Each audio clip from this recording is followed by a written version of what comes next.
안녕하세요. 핑문스테입니다. 지난 유로파리그 결승전 분석에서 추천드린 토트넘 역배당 승리 적중했으며 추가로 같이 추천드린 카드합교 오버까지 적중되면서 크게 수익봤네요.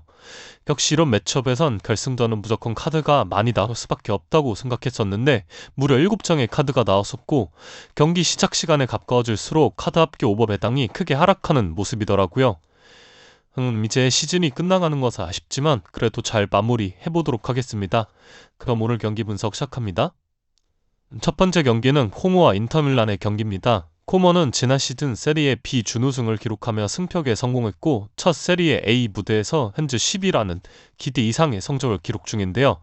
특히 리그 막바지에 엄청난 성적을 기록 중이며 최근 6승 2무 0패로 8경기 연속 무패 기록을 이어오고 있습니다.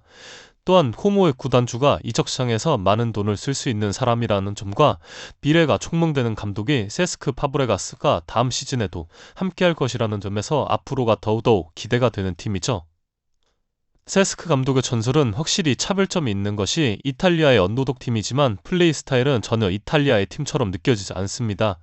리그에선 평균 55.1%의 점유율을 기록하며 상위 5위를 기록하고 있으며 안정적인 빌드업 체계를 만들어놨습니다. 역시 바르샤 출신의 냄새가 물씬 나는 감독이죠. 또한 공격에서 특이점은 좌우 윙포워드들을 중앙지향적으로 움직이게 한다는 점인데 공식 포메이션은 4-2-3-1이지만 공격 시엔 마치 4-2-1-3처럼 보이며 좌우 윙포워드들이 중앙으로 좁혀들어와 사실상 스립톱처럼 보이는 그런 형태가 나옵니다. 이 공격 전술의 장점은 좁은 중앙 지역에서 많은 패스 선택지가 나오는 점이며 이 전술에서 크게 수혜를 받은 선수가 바로 레알 마드리드 출신의 니코 파스로 리그에서 6골과 8개의 도움을 기록했으며 득점은 물론이고 찬스 메이커로서의 면모를 제대로 보여주고 있습니다. 이 선수가 과연 성인팀 커리어에서 첫 번째 풀시즌을 보내고 있는 선수가 맞나 믿기 힘들 정도로 좋은 활약을 보여주었죠. 시모네 인자기 감독의 인테르는 현재 리그 1위 나폴리에 승점 1점 뒤지고 있는 2위를 기록 중입니다. 나폴리가 최근 리그 2경기에서 제노아와 파르마 같은 팀들을 상대로 2연속 무승부를 기록하며 우승권 판도를 뒤집을 수 있는 찬스가 있었지만 직전 라치오전에서 종료 직전 PK를 허용하면서 아쉬운 무승부를 기록한 인테르는 결국 순위를 뒤집는 데 실패했습니다. 그리고 이제 마지막 남은 오늘 일정에서 승점 3점을 따놓고 나폴리가 제발 미끄러지기를 바라야 하는 상황이죠. 인테르가 이번 시즌 무관으로 끝난다면 정말 아쉬운 시즌일 것이 코파 이탈리아 준우승에 그쳤고 리그도 준우승에 그칠 위기입니다. 또한 챔피언스리그 결승전을 앞두고 있긴 한데 이거 잘하면 우승에서 한 급 부족해서 준우승으로만 트래블을 할 판입니다. 인테르 선수들은 이 경기의 중요성을 당연히 잘 알고 있을 겁니다. 원정 경기이긴 하며 코무가 최근 엄청난 승률을 기록하고 있긴 하지만 코무가 더 이상 순위 변동의 여지가 없다는 점을 고려해봤을 때 이 경기는 인테르가 충분히 잡아줘야 하는 경기입니다. 두 번째 경기는 베티스와 발렌시아의 경기입니다. 베티스의 이번 시즌을 정리해본다면 안토니의 합류 전과 후로 차이가 정말 컸다고 얘기하고 싶습니다. 겨울 이적 시장에서 맨유의 이녀전으로 전락했던 안토니를 임대로 데려와 이렇게 소승시키고 이번에 브라질 국대까지 승선시킨 것을 보면 정말 놀랍기도 하지만 한편으론 또 씁쓸한 느낌도 듭니다.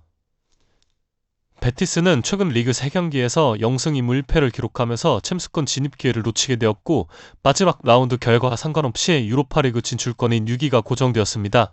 또한 베티스는 오늘 경기 이후 바로 5일 뒤 첼시와의 유로파 컨퍼런스 리그 결승전을 앞두고 있기 때문에 주축 선수들은 체력 및 컨디션을 관리하는 정도로만 기용할 가능성이 높은 경기이다. 또한 어떤 이유일지는 모르겠는데 원래 리그 마지막 일정은 한날 1시에 경기를 하는데 베티스의 경우엔 하루 앞당겨뒀습니다. 결승전 진출에 대한 리그에서 배려를 해준 것일까요?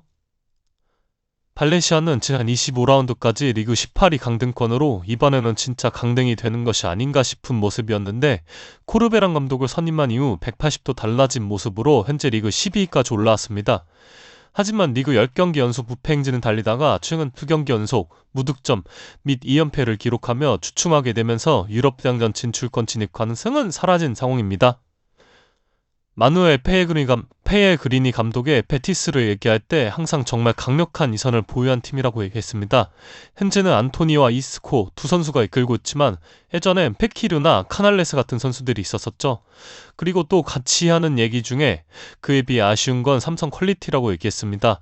특히 베티스 같은 팀은 내려앉은 팀들을 상대해야 하는 경우가 많은데 그런 점에서 후방에 배치된 선수들의 전진성이 떨어지는 것은 아쉬운 부분이죠.